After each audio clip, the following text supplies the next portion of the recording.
어쨌든 우리 런던 오빠 채널은 천재들을 위한 채널이 아니에요. 그렇다고 뭐 천재들을 우리가 막 그 오마주로 부럽다 막 이런 종교화 시키자는 것도 아니에요. 다만 아예 그냥 실행력을 갖춘 천재든 모든 걸 그냥 사물이나 어떤 대상을 보면 엑스레이를 찍는 것처럼 완전히 본질을 꿰뚫어 버리는, 그것도 짠 하고 플래시가 터지듯이 한 방에, 그런 사람들은 사는 방식도 우리 같은 일반인들하고는 좀 다를 수밖에 없어요.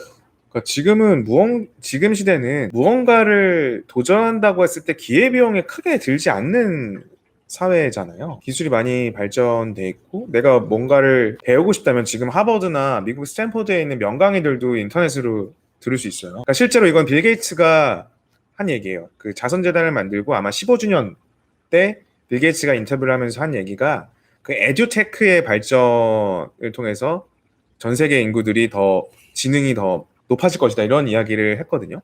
배우고 싶을 수 있는 건 다 배울 수 있으니까 지금은. 그러니까 아마 유튜브 광고 보더라도 되게 영어나 외국어 강의 광고 굉장히 많잖아요. 그러니까 지금은 배울 수 있는 창구들이 너무 많고 코비드 19 때문에 이게 더 활짝 열리고 있어요. 그 원격 강의, 텔레를 통한 이제 온라인 강의들이 굉장히 급속도로 발전하고 있기 때문에 지금 뭔가를 실행하는 데 있어서 막힘이 없는 세상. 그러니까 누구나 천재의 영역에 들어갈 수 있는 문이 활짝 열려 있다. 그러니까 우리 둘이 지금 천재론이 다르잖아요. 한동혁 PB의 천재론에 따르면 패스트 팔로워가 천재라고 할 수 있어요. 그렇죠? 네. 저는 프론트러너 있죠. 스티브 잡스 같은 사람. 전 이런 사람이 천재라고 봐요. 지금 블랙베리 휴대폰 쓰시잖아요.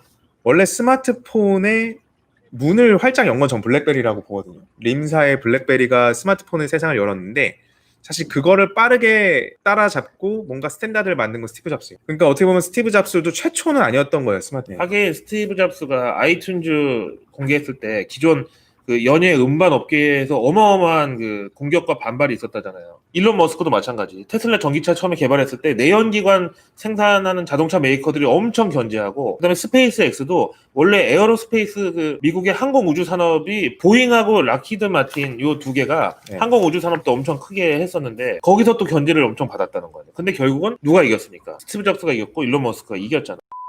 스티브 잡스의 아이폰도 마찬가지고 일론 머스크의 테슬라 전기자동차도 최초는 아니었거든요. 스마트폰에는 림사의 블랙베리가 있었고 전기차는 사실 포드가 먼저 양산을 더 먼저 빨리 했어요. 그러다가 이제 휘발유를 중심으로 한 그 내연기관을 중심으로 한 어떤 헤게모니에 부딪히면서 이제 잠깐 접어뒀던 거를 다시 살린 거예요. 그러니까 정말 파괴적 혁신을 하고 내가 생각한 것들을 실행할 수 있느냐. 그 일론 머스크가 테슬라에 들어가서 실리콘밸리에 입성하자마자 어떤 본인의 팔러시를 갖고 있었냐면, 나는 이 테슬라 자동차를 만드는 데 있어서 디트로이트 출신을 쓰지 않겠다. 굉장히 파격적인 생각이에요. 네. 자동차를 만드는데 자동차 전문가를 쓰지 않겠다는 생각을 한 거예요. 그러다 결국은 테슬라의 모델 S, 스페이스 X가 이번에 또 지구를 떠나서 발사에 성공했고, 지금 이런 일론 머스크를 미국에서는 테크노 유토피안이라고 부른대요. 테크노 유토피안. 네. 자, 그래서 우리 런던 오빠 채널은 이런 천재들을 위한 채널이 아니라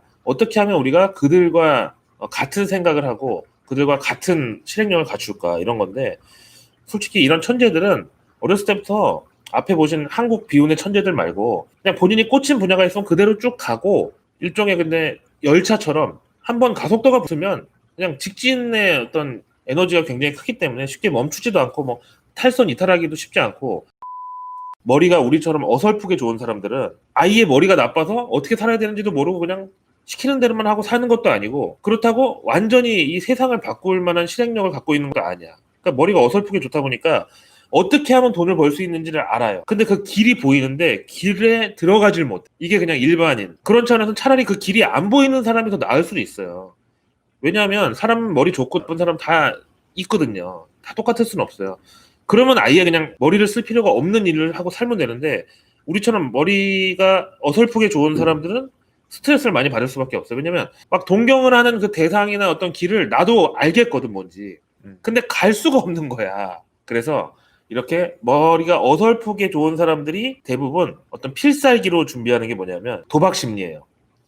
부동산이든 무슨 투자든 주식이든 다단계든 이런 도박 심리에 다 기초를 둔 건데, 이것도 역시 어설픈 머리는 아는데 이게 왜 안 되지? 이게 이렇게 하면 될 것 같은데? 계속 이렇게 얘기한 대로 시행착오만 거듭하다가 결국은 중독자가 되는 거고, 주식도 중독자들 되게 많아요. 그런 것 같아요. 낮에 선물 옵션 하고 저녁에 해외 선물 하고 주말에 경마장 가고 강원랜드 가고 결국 머리가 어설프게 좋은 사람들은 신사임당도 이런 얘기 많이 했잖아요. 무슨 공부나 분석이나 나름대로의 어떤 노하우 이런 걸 가지고 우리가 천재들을 이길 수 있다고 착각을 해요. 강원랜드 가잖아요. 네. 거기 이제 강원랜드 폐인들이 있어요. 대부분 무료 급식소가 있는 뭐 교회 앞마당이나 시원하게 그늘이 있는 계곡 같은데 이런데 스터디 모임을 해요, 그 사람들이. 그러니까 이 카지노를 스터디로 정복할 수 있다는 잘못된 신념을 갖고 있는 거야. 네. 카지노는 AI도 정복 못할 것 같은데. 못하죠. 주식이나 파생상품도 마찬가지. 차트나 어떤 기법 공부를 하면 어차피 제로섬 게임인데 내가 거기서 승자가 될 수 있다고 생각하는 게 가장 대표적인 어떤 확증 편향 같은 거고, 워렌 버핏에 대해서 제가 비하하는 게 아니라 워렌 버핏이 정말 그렇게 막 머리가 좋고 막 천재형 투자자가 아니에요. 슈퍼리치들 가운데서도 의외로 어떤 농업적 근면성으로 투자를 해서 부자 된 분들이 많을 거예요. 굉장히 좋은 말인데, 무슨 우리가 생각하기 슈퍼리치 그러면 굉장히 막 불법과 탈법을 막 자유자재로 활용하면서 어마어마한 정보나 막 기술을 쓴다고 생각하는데 그렇지 않아요. 정말 좋은 말씀 해주신 게, 저는 제가 하는 업을 진짜 농업적 근면성이 필요한 노동이라고 보거든요.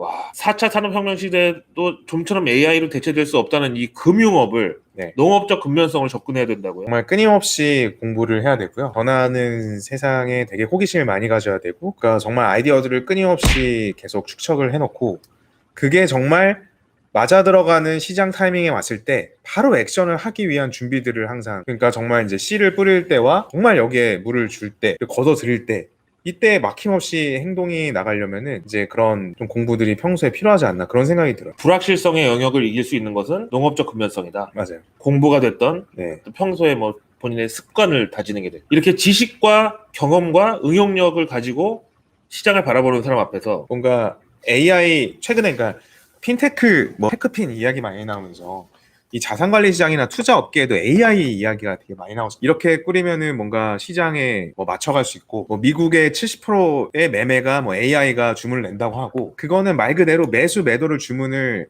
AI가 낸다는 거지, 뭔가 시장을 간파하고 통찰력을 갖는 걸 AI가 한다는 건 아니거든요. 그거에 대한 오해는 정말 없어야 되는 거고, 뭐 내가 예를 들어서 뭐 삼성전자에 대해서 너무나 공부가 축적이 돼 있다, 지식. 그러면 정말 뭐 코스피 1400 가고 1500, 뭐 100포인트씩 떨어질 때, 그때는 직감적으로 천재적인 이때가 타이밍이다라는 게 오거든요. 근데 그게 저는 나중에 천재적인 어떤 선택이라고 불려지는 거지, 뭔가 두수세수를 볼 수 있어서 그때 딱 칼날같이 행동할 수 있는 건 아니다. 내가 시장을 이기거나 내가 대중을 이길 수 있는 나만의 기법이나 차트 보는 법이나 비법 이런 건 없는 거예요. 심리학 박사하고 가위바위보를 하는데 막 이런 걸 하는 거예요.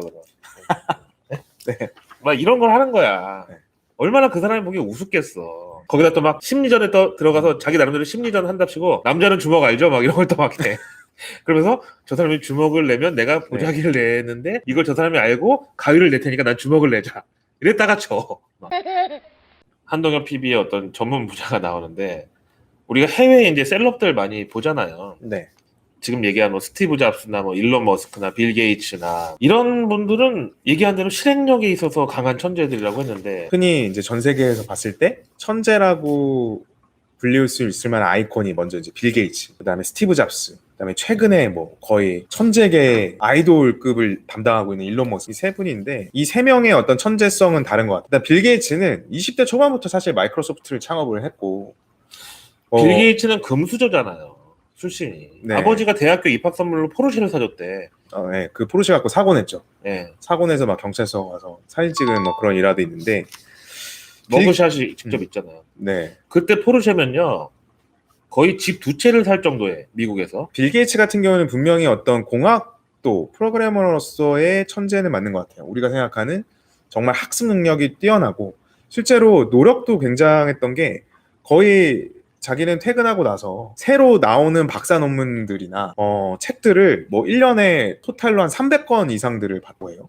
새로운 지식들이 나오는 거를 계속해서 습득하고 싶어가지고, 그러니까 본인이 그냥 본인 노력의 AI가 된 거예요. 모든 데이터들을 머리에 수집을 한 거죠. 지적 욕구 자체가 네. 어마어마하게 큰 사람이었구나. 네. 본인이. 지금도 그 마이크로소프트의 엑셀 같은 거 있잖아요. 엑셀 교본 보면 진짜 막 이만한 전화번호 책만한 게 막 수십 건이 있어요. 네. 각자 다른 버전으로. 그럼 도대체 이걸 만든 사람은 이거의 그 해설서가 그만큼인데 도대체 외계인이 만들었다 막 그런 얘기 있잖아요. 그러니까 빌 게이츠는 분명 정말 우리가 흔히 생각하는 그 천재적인 천재가 맞는 것 같고, 능력이나 어떤 생각의 고도화 측면에서 보면은. 두 번째로 스티브 잡스는 아까 말씀드렸다시피 스마트폰을 처음 만든 사람은 아니에요. 하지만 직관적으로 이 스마트폰의 어떤 디자인과 모든 기능이 사실 애플 아이팟, 우리가 음악 듣는 MP3 만든 것도 버튼 하나 있잖아요. 그리고 그 아이폰 같은 경우에도 아무것도 없어요. 버튼들이. 그러니까 직관적으로 뭔가 디자인을 유려하게 만들 수 있고 굉장히 심플하게 만들 수 있는 브랜딩을 하는데 천재적인 능력이 있는 분인 것 같고, 그리고 마지막으로 일론 머스크 같은 경우에는 저는 일론 머스크는 제가 아까 계속해서 천재에 대한 견해를 갖고 있는 실행력의 아이콘이 일론 머스크거든요. 오히려 일론 머스크가 정말 두뇌적으로 뛰어나서 지금의 성과들을 만든 게 전혀 아니에요. 스페이스 X 성공하는데 뭐 20년 걸렸고요. 테슬라 모터스에서 처음 양산차를 만드는데 투자 자금 다 받았는데 양산차 계속 못 만들었어. 정말 연구에 연구 실패를 거듭해서 만들어낸 게 이제 지금의 테슬라 양산차. 일론 머스크가 네. 만약에 한국에서 사업을 했으면 벌써 경제사범으로 전과 한 5범 됐을 거예요. 왜냐면 우리나라에서 투자 네. 받았는데 혹은 돈 빌렸는데 못 갚으면 사기로 들어가잖아요. 그러니까 실제로 일론 머스크는 약간 여담이긴 한데 뭐 썰인데, 일론 머스크를 직접 이제 같이 비즈니스를 하시는 분들 얘기를 들어보면은 진짜 도쿄에 있는데 캘리포니아에서 연락이 온대요. 일론이 투두리스트가 안 돼 있으면 뭐 사장 다니고 임원급이건 바로 다시 캘리포니아에 부른대요. 우리가 인류에 대한 지금 비즈니스를 지금 하고 있는데 이게 안 돼 있으면 어떡하냐. 그 정도로 행동의 어떤 천재예요. 행동이 안 돼 있으면 그걸 용납을 못하는 성격을 갖고 있다라고 해요, 일론. 저는 그 천재들 3명, 빌 게이츠, 그다음에 스티브 잡스, 일론 머스크의 특징들은 이 천재를 분류할 때 명확히 좀 다른 류의 천재들이다라는 걸 좀 말씀을 드리고 싶었고, 그래서 일론 머스크가 무서운 거예요. 하거든요, 생각한 걸. 그냥 생각만 하고 있는 사람이 아닌 거예요. 현실화를 시키기 때문에 굉장히 무서운 거고, 그러니까 우리가 앞으로 이 시대를 살면서 일론 머스크가 하는 짓거리들을 엄청 현실감 있게 볼 기회들이 굉장히 많다는 거죠. 저는 그건 되게 같은 시대를 살아가는 사람으로서 전 축복받았다고 생각을 합니다. 스티브 잡스, 빌 게이츠, 일론 머스크 세 사람 중에 일론 머스크가 제일 나이가 젊은데 네, 일론 머스크가 72년생인가요? 그렇죠. 네, 7일인가 72도 될 것 같고, 스티브 잡스는 이제 돌아가셨고, 그 빌 게이츠가 아마 55년생인가 52년생인가. 일론 머스크의 성장 배경이나 어린 시절은 어땠습니까? 일론 머스크, 그러니까 최근에 서점가에 가장 많은 그 자서전이나 인물 그 연대기를 갖고 있는 게 이제 일론 머스크거든요. 일론 머스크는 이제 남아공 출신이고, 남아공이 예전에 되게 그 계급 관련된 그 부조리의 사회 문화가 되게 많았다고 해요. 그거를 이제 탈피해서 캐나다로 갔고, 캐나다에서 이제 아이비리그에서 공부해야겠다고 해서 아이비리그를 왔는데, 유년 시절에는 그렇게 뭐랄까 이 친구가 정말 명석하다 이런 거는 특별히 없었다고 알려져 있어요. 실제로. 근데 그것도 여기서 이제 행동이 나오는 게, 게임을 좋아하다가 본인이 직접 게임을 만들어가지고 한 $500에 게임 회사에 매각을, 그러다가 예전에 이제 자기는 로켓 발사를 나중에 하는 엔지니어가 되고 싶다 이런 꿈도 가졌다라고 하고요. 와, 진짜 네. 어렸을 때 그런 꿈 누구나 한 번씩 가져보는데 그걸 진짜 실행에 옮겼네. 네. 아니, 어렸을 때 그냥 누구나 하늘을 날고 싶다, 뭐 우주 비행사가 되고 싶다, 뭐 우주 여행하고 싶다 이런 생각 누구나 한 번씩 하잖아요. 네. 그리고 이제 미국에서 이제 펜실베니아 대학원 다닐 때 물리학하고 이제 경제학을 전공을 하면서 내가 어떠한 일을 해야 될까에 대해서 고민을 되게 했다고 해요. 그때 난 인류에 도움되는 일을 해야겠다. 그래서 크게 3가지를 생각을 했는데, 하나는 뭐 여러분들이 잘 알고 계시는 인류가 다행성종이 돼야 된다. 지구 말고 다른 데서도 살 수 있는, 그러니까 쉽게 게임으로 얘기하면 멀티를 떠야 된다. 그런 생각을 했고, 하나는 이제 화석 연료를 대체하는 신재생 에너지를 활용하는 이제 자동차를 그런 생각을 했고요. 그의 일환으로 또 이제 태양광 어떤 자연 에너지를 현실 세계로 옮겨오는 그러한 사업을 해야겠다. 이게 이제 지금 바로 현실로 다 옮겨지고 있는 거고요. 그런 것들이 스페이스 X, 테슬라, 솔라시티 이렇게 우리의 눈앞으로 다가와 있는 거라고 보시면 돼요. 그럼 요 세 사람의 공통점은 실행력인가요? 차이점은 아까 얘기하셨는데 네, 요 세 명의 공통점은 일단 미국인이다. 네, 그 다음에 백인이다. 네. 또 하나 뭐가 있어요? 글쎄요, 뭐 여자 관계는 다 좀 조금씩 달라가지고. 자수성가형도 아니에요, 그렇죠? 셋 다 네, 집안이 뭐 유복했어요, 나름대로. 네네. 스티브 잡스는 어댑션 그 입양됐지만 입양한 부모가 좀 성격이 괴팍했지 가난하지 않았어. 빌 게이츠도 마찬가지. 그다음에 일론 머스크도 일론 머스크 마찬가지죠. 캐나다로 이민 왔는데 거기서 아이비리그 공부할 정도로 집안에서 서포터가 있었고. 일론 머스크는 약간 그 가정 생활을 좀 다사다난해요. 여자 관계도 굉장히 좀 그 많은 걸로 좀 알려져 있고 실제로 여성분들이 일론 머스크의 그 연애 이야기를 들으면 좀 많이 실망해요. 실망하는 부분들이 좀 저희 와이프도 그 얘기를 듣더니 되게 싫어하더라고요. 여성분들은 자기 남자가 아니더라도 그런 거 들으면 약간 동질감과 어떤 연대감이 들어서 상대 여성에 막 빙의 돼서 막 되게 화가 나나 봐요. 가정을 챙길 수 없을 만큼 인류를 생각하는 거라고 좀 미워할 수밖에 없는. 세 명의 공통점은 다 이제 실행력은 완벽하게 있는 거야. 어떠한 천재 유형이든 뭐 공통적인 건 실행력이다. 그럼 제가 이제 갖고 있는 어떤 천재에 대한 견해, 실행력 이것도 좀 일치하는 거. 미국의 3대 천재 빌 게이츠, 스티브 잡스, 일론 머스크에 대해서 알아봤는데 포브스지가 발표한 2019년 전 세계 최고 부자 10명 중에 4명이 중국인입니다. 여기다가 전 세계 억만장자 뽑아서 이 중에서 40대 미만을 추리니까 71명인데 이 중에 13명이 중국인. 바로 중국의 IT 재벌들 얘긴데요. 지금 중국의 IT 재벌들은 80년대생에서 이제는 90년대생으로 또 세대 교체가 일어나고 있어요. 중국의 경우는 이제 천재라기보다는 대표적인 자수성가형 인물이 이제 마윈이잖아요. 네. 그 마윈이 55세 생일을 맞아서 은퇴 선언을 했잖아요. 그만큼 지금 중국 IT 세대의 교체가 빨라지고 있는 건데 그럼 도대체 얼마나 젊고 뛰어난 천재들이 중국 IT 시장을 이끌고 가고 있느냐. 장난감 헬리콥터 만들다가 네. 드론 개발에 뛰어들어가지고 전 세계 지금 드론 시장 석권한 DJI 창업자 왕타오, 여기 20대죠. 그 다음에 틱톡 있죠. 네. 중국에서 쓰는 메신저. 틱톡으로 13억 중국인을 갖다가 어떤 한 공간에 소통하게 만든 13억 명을 모았어. 바이트 댄스 창업자 장이밍, 이 사람도 80년대생. 그 다음에 중국이 인민통제 뭐 이런 비판은 있긴 하지만 안면 인식기술 전 세계 최고잖아요. 네, 여기 최고 권위를 자랑하는 광스커지의 창립자 인치, 네. 이런 애들 다 30대 80년대생 다 이래요. 전 여기서 한 가지 그 천재의 특성을 좀 방금 생각난 건데 DJI가 우리가 지금은 뭐 일렉트로마트나 이런 쇼핑몰에서 장난감처럼 이제 자주 볼 수가 있잖아요. 실제로 DJI가 기술력이 뛰어난 드론을 만들던 회사는 아니에요. 왜 DJI가 세계 최고의 드론 회사가 됐냐면 카메라 때문이에요. 그러니까 더 멀리 상공으로 띄울 수 있고 더 오래 띄울 수 있는 드론 경쟁이 불붙었었어요. 그때 DJI 창업주는 이런 생각을 했죠. 저거 멀리 띄워서 뭐해? 저 드론을 날리고 싶어하는 사람들이 저걸 멀리 띄우고 오래 띄우는 걸 좋아해?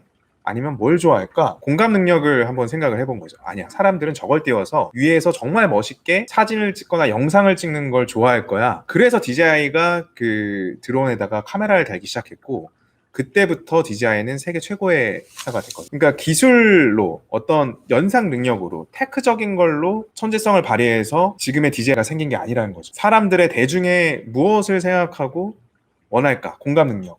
이것도 결국에 팬덤 이코노미. 전 여친이 네. 상하이에 있는 38층 아파트에 살아서 네.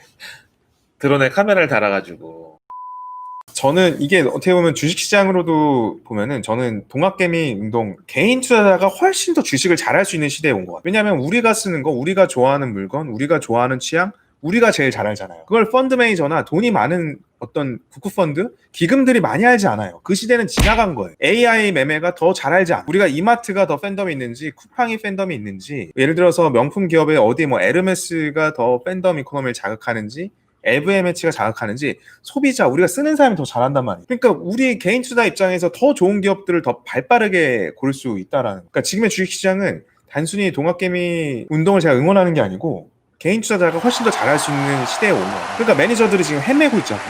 허겁지겁 삼성전자를 카카오, 눈치 보다 사고 허겁지겁 사고 네, 있죠. 그들은 예전의 방식으로 하고 있어요. 연산의 방식, 마켓캡, 시가총액에 대한 방식, 기준 수익률에 대한 방식, 숫자적으로 하고 있단 말이에요. 하지만 지금 성공하는 DJI도 마찬가지고요. 스티브 잡스의 애플 아이폰도 마찬가지고요. 기계적으로 성공하지 않았어요. 공감 능력에서 성공을 한 거거든요. 한동혁 PB 시그니처 팀이 저는 상당히 뛰어나다고 생각한 것 중에 하나가 뭐냐면 카카오의 적정 주가를 우리가 아무것도 안 하고 카카오에 전념해서 보내는 시간 곱하기 최저시급을 곱한, 거의 전 국민의 그런 최저시급을 곱해야 되지 않아요? 그렇게 계산했을 때 나오는 네. 금액이 카카오의 적정 시가총액이라는 거예요. 대부분의 카카오 관련된 증권사 리포트를 보면은 카카오의 적정 가치를 계산하는 방법은 다 동일해요. 예를 들어서 카카오 모빌리티의 가치, 카카오 페이의 가치, 뭐 카카오 웹툰의 가치, 이런 것 쇼핑의 가치를 다 더해서 뭐 예를 들어서 목표 주가 뭐 30만 원 이렇게 계산을 하거든요. 근데 그거는 제 생각하고는 좀 달라요. 결국에 이걸 쓰는 주인이 누구냐? 주인은 카카오톡을 쓰는 사용자들이에요. 그럼 사용자들이 얼마만큼 카카오 플랫폼에 시간을 들이고 있는데 이 관점에서 다시 봐야 된다. 동학개미들도 천재성을 갖고 계시는 개인 투자자분들이시네요, 사실. 그런 면에서 봤을 때. 그렇죠. 실행을 했으니까요. 1400, 1500 코스피 갔을 때 그 동학개미라고 불리우는 개인 투자자들의 열풍이 시작이 됐기 때문에 그건 실행력 측면에서 천재성을 갖고 있는 시도라고 저는. 그래서 사필 규정으로 결국은 수익을 거의 기관 투자자급 이상으로 올렸죠. 수익을 보상으로 받아 마땅합니다. 자산 10억 달러, 우리 돈으로 1조 이상을 기준으로 해서 전 세계 부자들을 분류해 보면은 이 중에서 상속으로 부자가 된 비율이 미국은 28.9%, 그다음에 일본은 18.5%에 불과합니다. 그런데 한국은 전 세계에서 제일 비율이 높아요. 상속으로 부자가 된 사람의 비율이 74.1%. 아시아권이 원래 그렇지 않아? 중국 몇 퍼센트인 줄 아세요? 얼마나 될까요? 2%. 오히려 훨씬 굉장히 낮네요. 공산당 자제들 뭐 이런 친구들이 먹고 살기는 편하지만 어떤 슈퍼리치가 되지는 못했다는 거예요. 한국은 74%가 상속형 부자. 국내 뭐 굴지의 그 중견기업인데 회사 리스로 슈퍼카 7대를 운영하고 자녀들이 회사 법인카드로 명품을 사고 그다음에 자녀들이 해외 유학 가서 참 그런 부분들은 아쉬운 뉴스인 것 같아요. 실제로 이제 빌 게이츠가 워렌 버핏이 본격적으로 재단을 만들고 기부에 동참하기 전에 미국 전체 자선재단의 기부금의 40%가 빌 게이츠였거든요. 와. 그러니까 정말 이게 천재라고 우리가 정말 불리울 만한 사람들은 인류의 발전을 반드시 생각한다는 게 기아 문제를 해결하기 위해서 전 세계 푸드테크 농업 관련된 회사들의 지분이 안 들어가는 데가 없어요. 그리고 이번에 뭐 코로나 생기기 한 1년 전부터 계속 이런 팬데믹에 대한 걱정들을 해왔었고요. 우주 산업에 대한 걱정 해왔었고요. 그런 데서 엄청난 기부와 투자 활동들을 하고 있죠. 빌 게이츠가 마이크로소프트 주식 다음으로 많은 게 바이오, 신약 관련된 바이오테크 회사들 주식들이 제일 많아요. 그만큼 이 인류를 생각하는 입장에서의 행동들이 천재들에게는 뭐 공통적인 게 아닌가. 스티브 잡스도 그랬고요. 일론도 마찬가지. 그런 측면의 천재들이 한국형 천재들이 많았으면 하는 바람입니다. 빌 게이츠 같은 경우도 미국 사회에 굉장한 충격을 줬고 20대 초반에 마이크로소프트를 창업하면서 마크 주커버그 같은 경우도 처음에 페이스북이 이제 IPO에 가고 상장할 때만 하더라도 월가에 아주 문매를 맞았어요. 그냥 이런 지금 런던 오빠니 입은 티셔츠에 청바지 입고 월가에 갔다가 야 월가에 오는데 감히 양복을 안 입고 와? 그래서 엄청나게 비판을 받았었거든요. 17대 국회 유시민이 처음에 이제 당선돼서 시정 연설하는데 캐주얼로 면바지 입고 그 단상에 섰다가 욕먹은 같은 그런 분위기였나 보네. 근데 지금은 정말 뭐 페이스북은 미국의 정말 주류 IT를 이끌고 가는 혁신회사. 우리나라도 이제 그런 혁신의 아이콘이 계속해서 뭐 삼성, 현대 이런 대기업의 줄기에서 나오는 게 아니라 새롭게 등장할 때도 충분히 좀 된 것 같아요. 자, 오늘도 긴 시간 영상 시청해 주셔서 감사하고요. 행복한 하루하루 되시길 바랍니다. 네, 즐거운 한 주 되십시오.